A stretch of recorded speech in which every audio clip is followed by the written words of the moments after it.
Hi, good afternoon. This is Jay with Jsaidit, and this is going to be a reading for Virgo. The deck I'm using is um, the Wild Unknown Pocket Archetypes deck, and as I was trying to figure out what deck to use for y'all, um, I was led to this one because it's a uniquely shaped deck, and and what I heard was for Virgo weirdo ass. Alrighty, y'all don't get mad because my rising is Virgo, and yeah, we do be some weirdo asses at times. We do. So clear. Let's go ahead and get into it.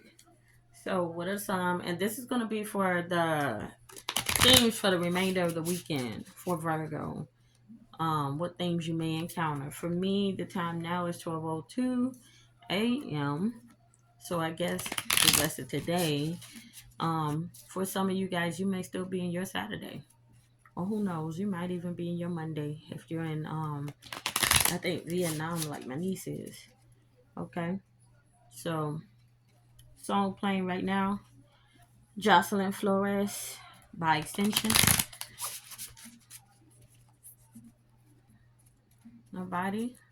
So and he sounded pressed about a phone call. Virgo. Don't you worry about the doggone phone call. I know y'all like to get y'all get in y'all heads. Oh my God, they didn't call me. I suck. No, you don't. Some people just suck at calling people back, Virgo. Don't take it too serious. Don't take it too deep. Don't inhale that into your system. Alrighty. So guys, we have any messages. Make them clear. Make them concise. Make these flipper floppers. Make it obvious that this is a message that is meant for Virgo to hear at the time that they are saying this.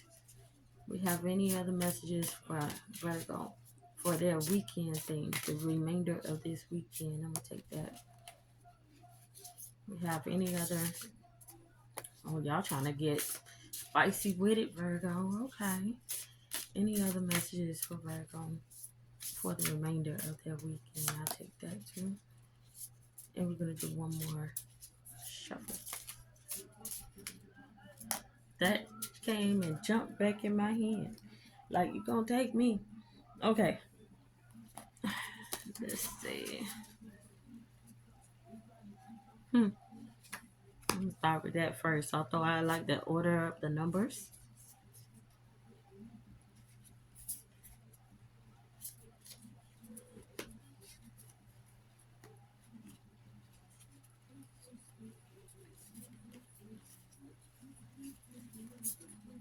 Mm-mm. Mm-mm.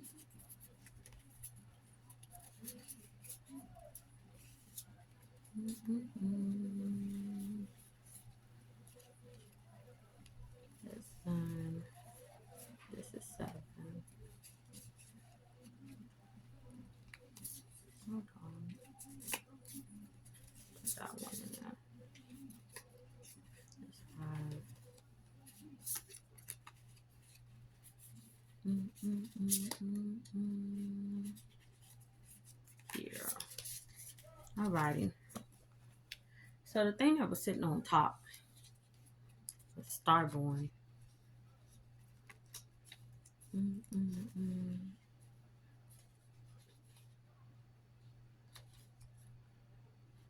Mm-mm-mm. Mm-mm-mm. Here we go. It should be right here. The Starborn. Okay. The Starborn. And this is card number three. The Divine Child, the Star Child, the Destined. So this was sitting on top of everything, and that's why I decided to start with this. And coincidentally, it is the earliest of the cards that came out. But it just stuck out to me as you need to have this out to the side and read this, okay? So this is about being a light, trusting, vibrant, and aimed. And so, in going deeper, tripping over joy by Hafez, Shakespeare's star-crossed lovers. Okay, So when this card appears, travel back to your birth story for clues and insights. What did you desire when you were young? Practicing your life from a mythic point of view rather than a series of logistics. Read the story of the three fates and envision yourself born under the stars with a unique destiny. Okay? So this is about feeling a sense of of destination and purpose. Aim yourself toward a future that is beyond the mundane. The mundane, okay? Starborn. You are starborn. You have a destiny. And it's not the regular NPC stuff that everybody else be on, okay? So let's go find your next card.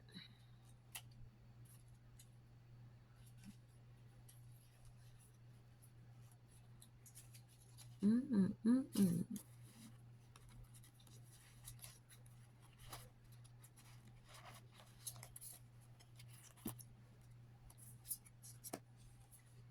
Mm-mm-mm-mm-mm-mm-mm.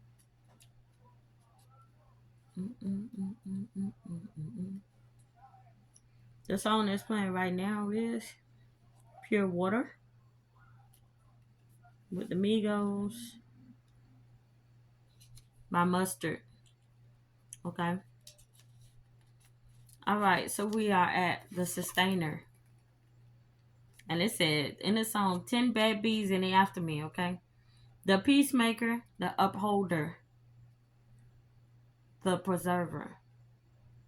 Okay. This is about being abundant, generous, supportive, reliable. So let's see what you have to, what's your point on this? Let's see.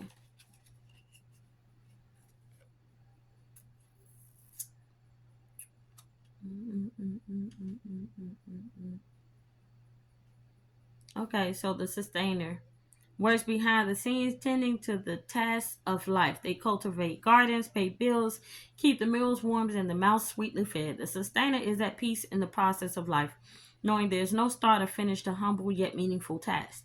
They have a natural inclination to nourish others, to archive, to preserve Earth's resources, to consider environmental impact, to see their role in the divine cycle of life. Is coming for the Sustainer to become overworked, leading to resentment. Their tasks aren't glamorous, and therefore the Sustainer rarely receives the credit or attention. The Sustainer longs to hold things in place so badly, especially relationships, that they resist necessary change. So take some time with yourself being this archetype. It is within us all and it needs our love, okay? So let's see what they say here. Take note of the difference between maintaining and sustaining. Which action describes your life more accurately? So sit here and take stock of your life. Are you sustaining or are you maintaining? Are you maintaining or are you sustaining? If you're sustaining and maintaining the foolishness, it's time for you to let that go. Okay? Okay. And the song that's playing right now, what's popping? What's popping? Which goes right back to, are you sustaining or maintaining? They want to know what's popping, baby. Are you doing what you need to do? Are you letting go of what you need to let go of? Because I know sometimes Virgo find it hard to let go. It's the let it go. Let it go. And just as I was saying that, we got to the card, the self. Okay? The self. This is about witnessing, accepting new aspects of self. And so, the self is the prism that allows the spectrum of our personalities to radiate. This is the soul, the witness, the watcher. It does not judge, prohibit, suppress, or oppress any of its parts, as it lovingly knows that all aspects have a time and a place, and leads us to experience the full breadth of life's offerings. The self is a central abiding container, the awareness of infinite universe of possibilities. When this card comes out, it's a call to step back in to witness consciousness, to observe yourself navigating the world. Ask yourself, am I the stew or am I the chef? The chef. In most situations, our ego draws us into the cauldron where we swirl, spin, and smolder in chaos. Yet, the self is a graceful culinary dancer, watching, waiting, observing, as the spectrum of ingredients become the flavor of our life. Look in the mirror for 30 seconds or more. Attempt to see the you behind you. Okay? And so in this card, if this card is perplexing for you, you're on the right track. It challenges us to expand our sense of identity beyond the little self, and the ego resists such movement. Okay? Alrighty? So the self. And this kind of goes with that other card. Are you sustaining or are you maintaining? Okay? So while you're looking in the mirror, also consider, are you maintaining or sustaining? Okay? Let's go on to your next card.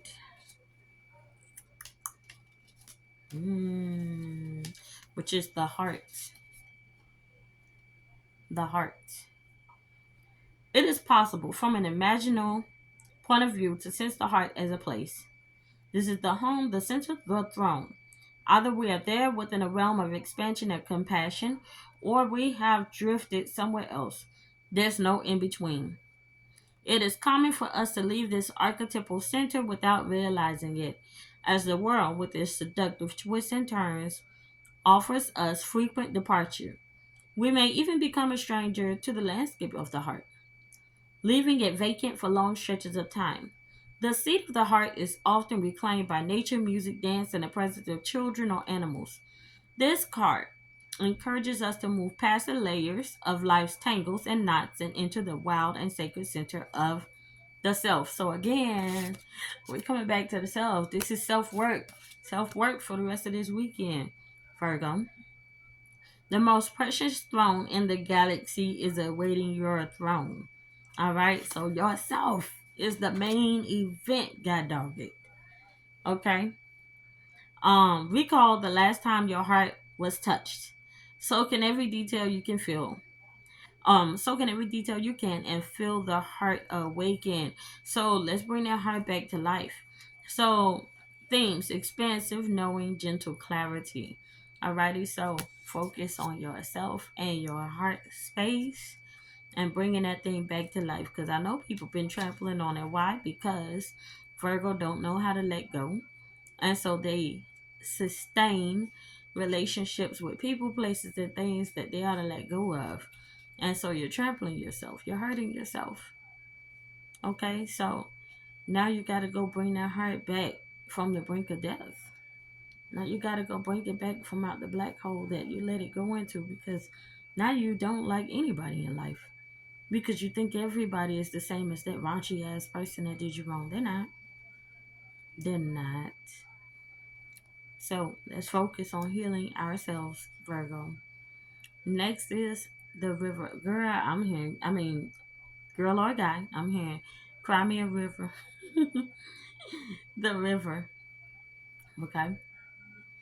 There's a reason so many rituals of change and rebirth take place in the river.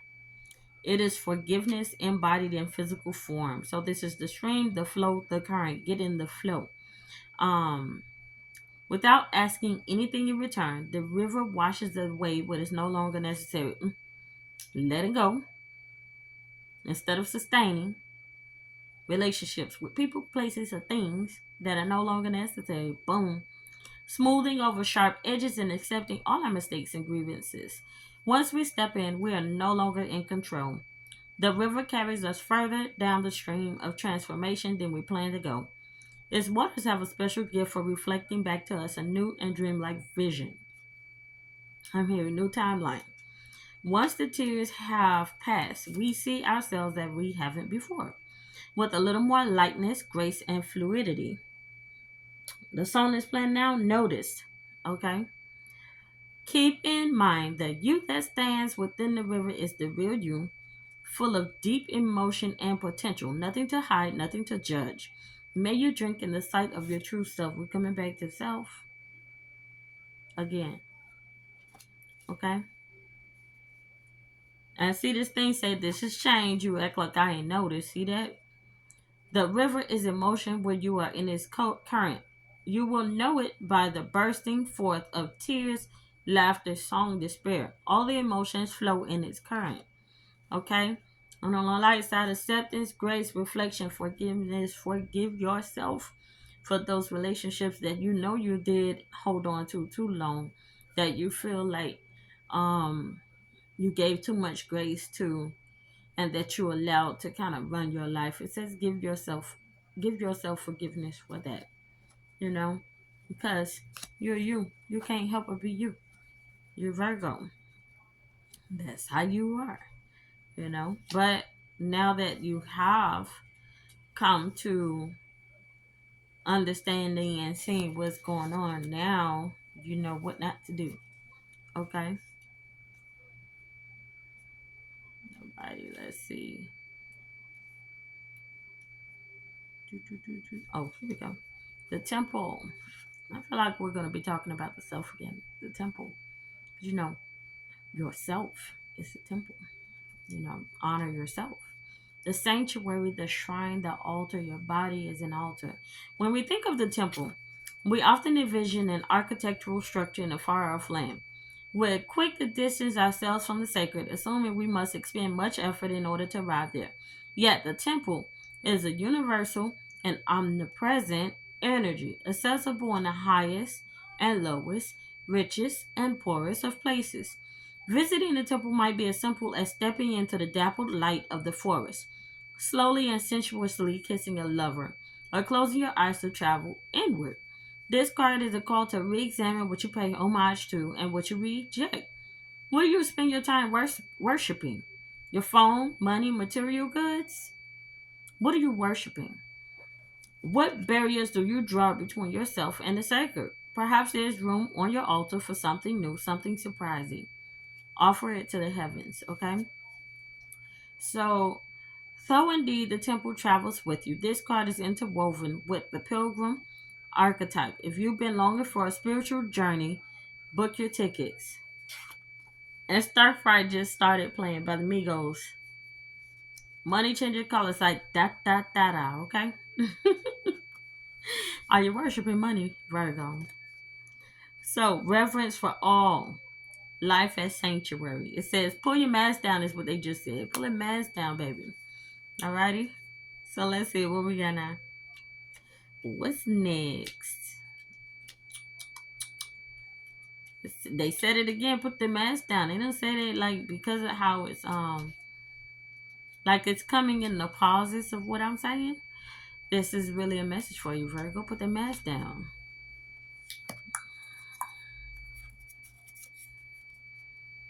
Baby, in the kitchen with your you got your wrist twist up like some stir fry. And they said whip it.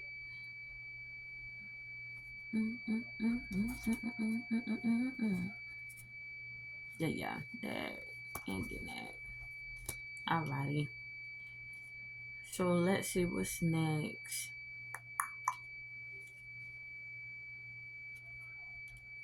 We gonna go past that. Alex and V. Yeah, the prayer. The prayer. So, offering to be of service, asking for guidance, the worship, the reverence, the homage. What is prayer? When are we in a state of prayer and when are we not? To whom or what do we pray? Archetypally, the practice of prayer has been with us since the dawn of time as a remedy for the omnipresent self centered thinking that spins us toward illusion. Prayer leads us beyond our ego as we move from our little story to the big one. Some say we are in a state of prayer anytime we are not the center of our own thoughts. Others say prayer is a natural result of gratitude. Perhaps it is simply surrender or service, whatever prayer is for you. This card reminds us of its importance. Get quiet, low, humble, and soft. Bow and touch the ground as your heart lifts to the sky. Though it may be uncomfortable, it is time. Nothing else will do. Okay? So every song, kiss, breath, word can become a prayer. It is a feeling, not an action.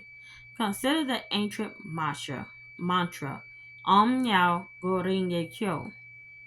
I bow to the creative consciousness within. I bow to the teacher within. It's Om Namo Guru Dev Namo. My bad. Okay, so I bow to the creative conscious. I bow to the teacher within. Okay, I feel like this is a little bit more of going into self, trusting self. Okay, you guys got a lot of cards, but let's move on. The mirror. We've talked about looking at the mirror before, so here we are. We really got to the mirror this time. I guess they saying, look, you weren't listening before. They need you to listen this time because y'all don't take stuff serious sometimes. So they want you to look in that mirror. Okay. So witnessing the deeper self, pure awareness, the reflection, the illusion, the looking glass. We look into mirrors every day without recognizing them as portals into another realm. This is a rabbit hole right here. Virgo. I know y'all like rabbit holes. You can look into the rabbit hole of portals. Mirror, reflective surfaces are all portals. Look it up. Alrighty. They can shatter, flatter, distort, reflect, and project an image back to us that we deem to be true. The energy of the mirror is all about self perception. When the archetype of the mirror appears, we're in the mythic land of Narcissus, who saw himself reflected in the pool and fell in love with his own image. So compelled by his reflection, he could not turn away, a fixation that eventually led to his death. Recognize the power and danger of the mirror. It is a construct, one that may drive a shard between you and your true self. The mirror contains trickster energy. You'll find out in that rabbit hole, Virgo. I know you're going in it. Put the phone down, stop the comparisons, and let the mirror stand empty for a while. Rest with the one inside, okay? And the song that's playing right now is For the Night by Pop Smoke. Alrighty? For further reflections, read the poem I Am Not I by Juan Jimenez and Yoko Ono's Mirror Piece in Grapefruit. Okay? That's a suggestion. It said, I've been so wrong, but I'm always right from the song. He said, I told you once, I told you twice. That's a message for y'all. They told y'all once, they told y'all twice to look in that doggone mirror. Okay? Alrighty. So let's see where we're going now. It should be this next page. And we're in another section now. Eros. Passion, playfulness, sexual health. Okay. And somebody got a diamond in between their lips. Love as desire, eroticism, sensuality. Though eros can be depicted as unbridled sexuality and eroticism, a more contemplative understanding of this archetypal energy leads us to the root of desire itself. What do we long for?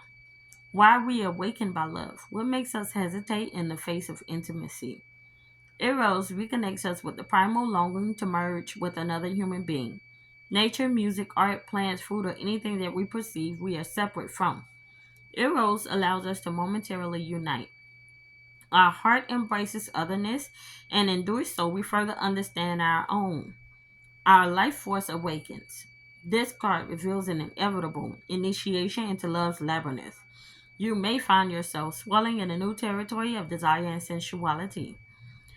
Explore the labyrinth with a curious and honest heart. And remember, though the way is circuitous, you are always being led towards its center. So even though it may seem like you're in a maze and you're going in circles, there's a center. There's a point that you're eventually going to get to. Um, it just may be a long road trip type of journey. The Hindu goddess Lalita, she who plays, can help activate Eros energy. She is also known as Kama, Kameshwari, Empress of Desire. Okay, they have all these little things that they throw in on the side, but these are the things that are sticking out. So now, what's next? Agape. This is I'm thinking of the agape. The love where you stand in the gap for others. Agape. Service, reverence, honor, joy. devotion, unconditional love. Okay. What if instead of putting yourself at the center of your spiritual practice, you put God, Goddess, or nature at the center? How would this change your approach? Such is the energy of agape. It is alive when we are in awe and wonder, our breath taken away by the sacred force that surrounds us and asks for nothing in return. This card can indicate a spiritual initiation that stretches your capacity to love and serve. The song that's playing right now is Like That by Doja Cat. You sense the earthly as the heavenly and vice versa. Such an initiatory moment can appear in any form and like a healing balm to the modern soul. Its effects last a lifetime. The agape card may also suggest you reassess what you worship every day, consciously or unconsciously. What are you elevating? What does the sacred ladder you climb ultimately lead to? Okay? The Greek word agape informs the English word agape. To have the mouth agape is to be awestruck by something um, of breathtaking delight. We're made humble once again. Okay? And then we get to the last card. I'm wondering if that's the last card in the book. Wow, yeah, y'all got the last card. Um Anima Mundi. Anima Mundi. Some of the concepts that might stick out. These are runes and symbols. So if you're into runes, let me put it hopefully close enough that you can see. You could pause it and zoom in so you can see all those runes. But tending to the sacred details of life, and I'm hearing this is the end. Um, the soul of the world, all that it is, I am that I am. Anima Mundi epitomizes the principle: accept all, reject none. Simply put, is the living soul of the world in all its multifaceted, multidimensional layers, bonded together by loving cosmic forces. Diversity is celebrated, multiplicity is honored, and nothing is denied embrace. Constructs of separation dissipate into the wonderful mess of shared consciousness. Anima Mundi is the link between the literal and the imaginal, the rational and the mythic. It is the connective fiber that makes life meaningful. This card indicates an initiation on the level of the soul. You will awaken the unique light within and witness how this light contributes to the radiance of the entire universe. So the song that's playing now is What You Know About Love by Pop Smoke. You will sense yourself as a critical note in the cosmic orchestra. Destiny is altered as you hear the enchanted melody of all living things. So again, this is like a shift, and this is a leveling up. Because we've been looking into the self, and now we're looking at the position of the self within the outer, um, within the whole. Okay. So Anima Mundi is the energy behind the world card in the tarot deck. Both carry themes of universal unity, completeness, and embrace. So you've gone through the levels from being star born. So you have a destiny. You've been a sustainer. You've been holding on to stuff you didn't need to hold on to that you need to let go of. You started examining the self. You looked at the self and you healed your heart. You let go of stuff and you let it drift down the river. At the same time, you reflected back into yourself, your temple. You prayed over yourself in your temple. You looked further into the mirror and more into yourself. And then you filled in the love for yourself. And you're more complete or complete because you went through the lessons. You did the work. Okay, so this has been Jay with Jsaidit, and that was the weekend themes for Virgo for the remainder of this weekend. I hope you enjoyed this. I can be found on YouTube at Jsweat69. And again, this is Jay with Jsaidit. Thank you, and have a good one.